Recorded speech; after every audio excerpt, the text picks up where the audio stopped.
Police বানিয়ে দিয়েছে। এভাবে তো হতে পারে না। এটাতে টোটাল ৩,৪০০ কোটি টাকা মতো ইনভেস্টমেন্ট হচ্ছে। এটা পশ্চিমবঙ্গের পক্ষে একটা শুভ দিন, কারণ এর সঙ্গে এখানকার ইকোনমি, এখানে স্কিল্ড এবং আনস্কিল্ড কাজের অনেক সুযোগ হবে, ইনফ্রাস্ট্রাকচার বাড়বে, আর আগামী দিনে আমরা একসঙ্গে কাজ করতে পারবো। যাদবপুর আমাদের গার্ডেন ডিস শিপ বিল্ডার একটা অত্যন্ত সাউন্ড অর্গানাইজেশন, এরা অনেক কাজ করছে, বিশেষ করে আমাদের আত্মনির্ভর ভারত। কারণ আমরা তো পশ্চিমবঙ্গ হয়ে গেছিলাম নির্ভরশীল পশ্চিমবঙ্গ, এখনো বেরিয়ে আসতে পারিনি, ভাতা নির্ভর হয়ে গেছিলাম। আর মোদিজির নেতৃত্বে, রাজনাথ সিংজি, অমিত শাহজির নেতৃত্বে ভারত হচ্ছে আত্মনির্ভর। সেটা আমরা অপারেশন সিন্দুরে দেখেছি। লখনৌ থেকে আর্মির যে তৈরি করা ব্রহ্মস কিভাবে পপুলার হয়েছে, কিভাবে বিদেশি শক্তিকে চুরচুর করে দিয়েছে, ভেঙে তছনছ করে দিয়েছে। পশ্চিমবঙ্গে এর বড় অপরচুনিটি রয়েছে, প্রচুর জমি আছে, হিউজ রিসোর্সেস রয়েছে, কাঁচামাল আছে, জল আছে, এখানে কানেক্টিভিটি ভালো আছে, আপনার এনএইচ, রেল, ফ্রেট করিডোর সব আছে। ন্যাচারালি এখানে ডিফেন্স সেক্টরেও অনেক কাজ হবে। গার্ডেন ডিস শিপ বিল্ডার্সও দে আর কমিটেড, তারাও অনেক বড় করবে। অ্যাজ এ মুখ্যমন্ত্রী হিসেবে আমাদের দায়িত্ব, আমার সঙ্গে চিফ সেক্রেটারি ছিলেন, আমরা ওনাদের ফুল কোঅপারেশন করব।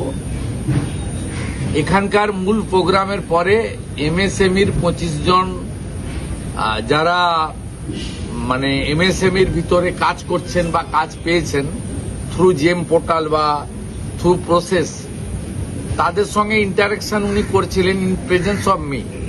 ওরা বলছিল এই যে লাস্ট 3-3.5 মাসে যে আমাদের ধারণাই অনেকটাই বদলে গেছে, যে এখানে তোলাবাজি, কাটমানি, গুন্ডামি এগুলো সবই বন্ধ হয়ে গেছে। আমার কাছ থেকে লোক নিতে হবে, অন্য কাউকে ঢুকতে দেব না, এইসব যে জিনিসগুলো এখানে ছিল ব্যাড প্র্যাকটিসেস, ওগুলো অনেকটাই চলে গেছে। এবং লোকাল পুলিশকে আগে গিয়ে হাত পাততে হতো, বলতে হতো চলুন সাহায্য করবেন, গোলমাল হয়েছে। এখন পুলিশ গিয়ে খোঁজ নেয় যে ঠিকঠাক চলছে তো, অসুবিধা নেই তো। এটা আমি বলছি না, এখানে যারা এমএসএমই যারা ছিলেন তারাই মাননীয় ডিফেন্স মিনিস্টারকে বলছিলেন যে আমরা আমাদের অভিজ্ঞতা দিয়ে এই অল্প দিনের মধ্যে অনেক কিছু পরিবর্তন দেখছি। অর্জুন বাহিনীর বিষয়টা যদি একটু বলেন। তারাতলার ইনসিডেন্টের পরে আমরা ডিজাস্টার ম্যানেজমেন্ট এবং সিভিল ডিফেন্স থেকে একটা বাহিনী তৈরি করার কথা বলেছিলাম, যাতে আমরা অগ্নিবীরদের নেব। যেহেতু অগ্নিবীরদের আমরা জানুয়ারির আগে পাচ্ছি না, মানে তাদের ফার্স্ট ব্যাচকে আমরা জানুয়ারিতে পাবো। তাই এখন আমরা সৈনিক বোর্ডের কাছ থেকে 200 জন নিয়েছি। 100 জন থাকবে কলকাতাতে, 50 জন থাকবে হিল দার্জিলিংয়ে, আর 50 জন থাকবে সাগরে, কাকদ্বীপ। যে কোনো ধরনের ডিজাস্টারের ক্ষেত্রে তারা কুইক রেসপন্স করতে পারবে উইথ মডার্ন ইকুইপমেন্ট।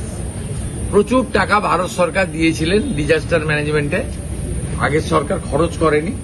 আমরা সেগুলো দিয়ে নতুন করে তৈরি করছি, কারণ তারাতলার ইনসিডেন্টে আমরা দেখেছি এনডিআরএফ তারা 22টা লোককে জীবন্ত বার করেছে।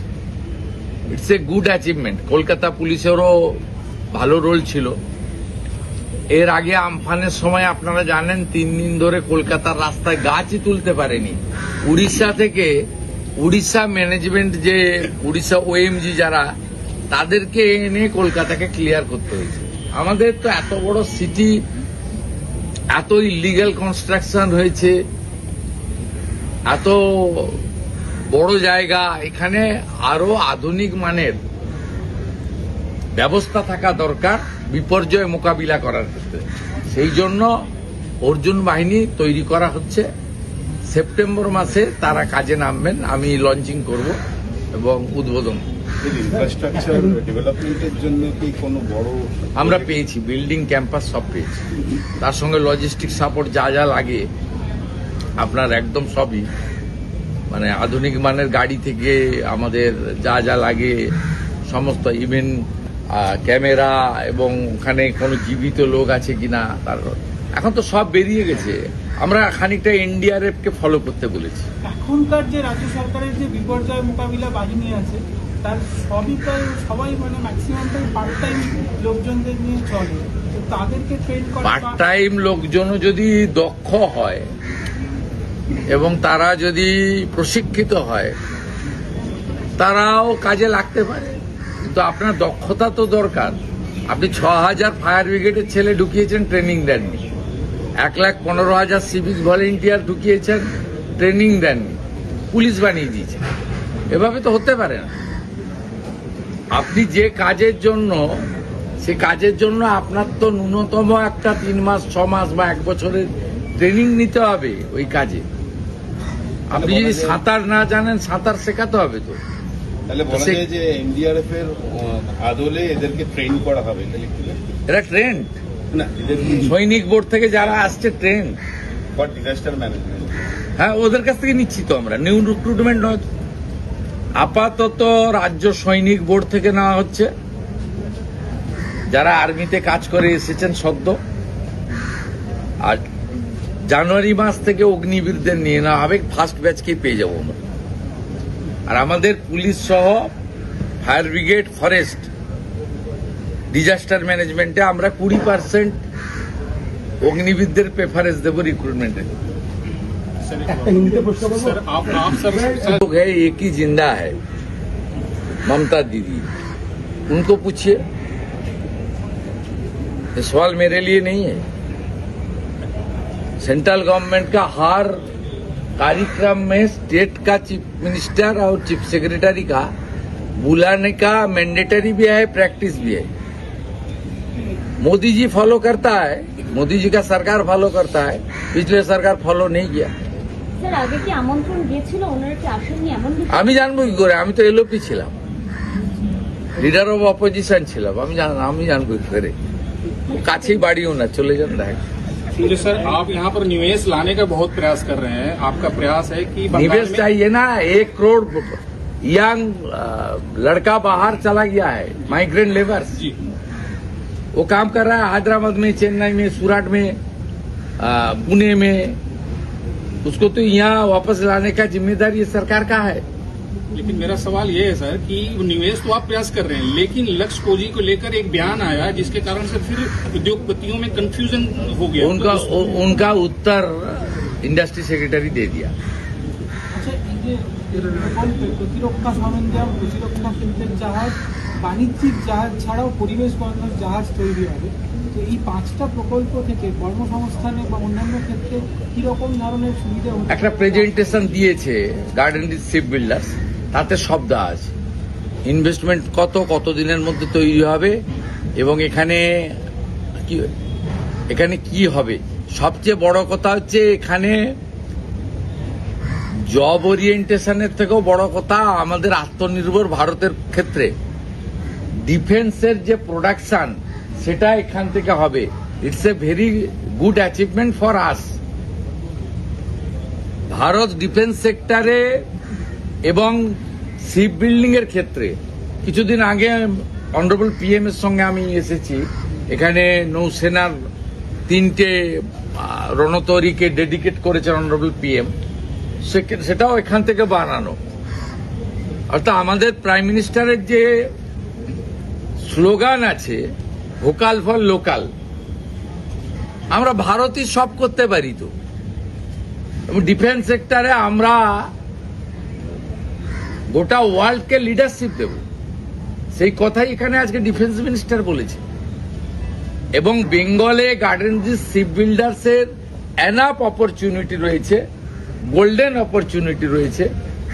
তাদের কাছে আপনার হিউজ ল্যান্ড রয়েছে, মানে একদম ইনফ্রাস্ট্রাকচার রয়েছে।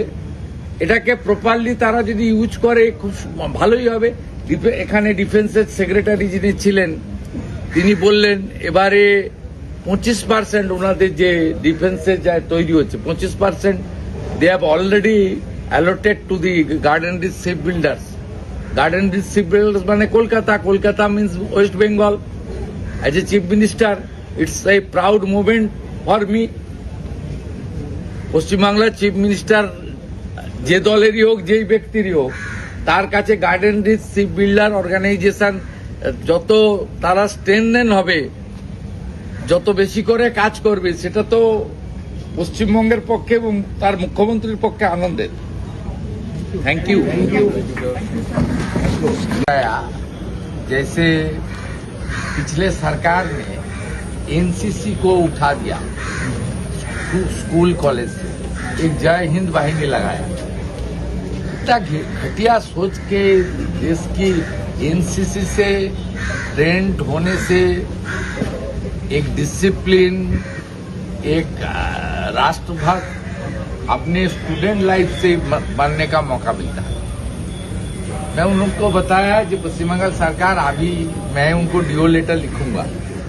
उन्होंने बताया प्रोटोकॉल होता है, वो उसके अंदर स्कूल कॉलेज अप्लाई करेगा और आप भी रक्षा मंत्री को लिखिए एनसीसी को और भी कॉलेज स्कूल में एक्सपेंड करने का काम मैं उनका साथ बात करूंगा। उन्होंने बहुत सुनकर प्रसन्न हुआ। पुलिस, फायर ब्रिगेड, फॉरेस्ट और हमारी सिविल डिफेंस में हम लोग अग्निवीर के लिए 20% रिजर्वेशन कर दिया। जो हमारी अग्निवीर है, हमारी जो एक सर्विसमैन है, सैनिक बोर्ड का साथ भी काम हम लोग शुरू कर दिया। सितंबर में डिजास्टर मैनेजमेंट का एक नया ग्रुप आ रहा है, सैनिक बोर्ड का साथ हम लोग का कुछ लोग लिया है। हम 200 का एक छोटा टीम शुरू कर रहा हूँ हम लोग।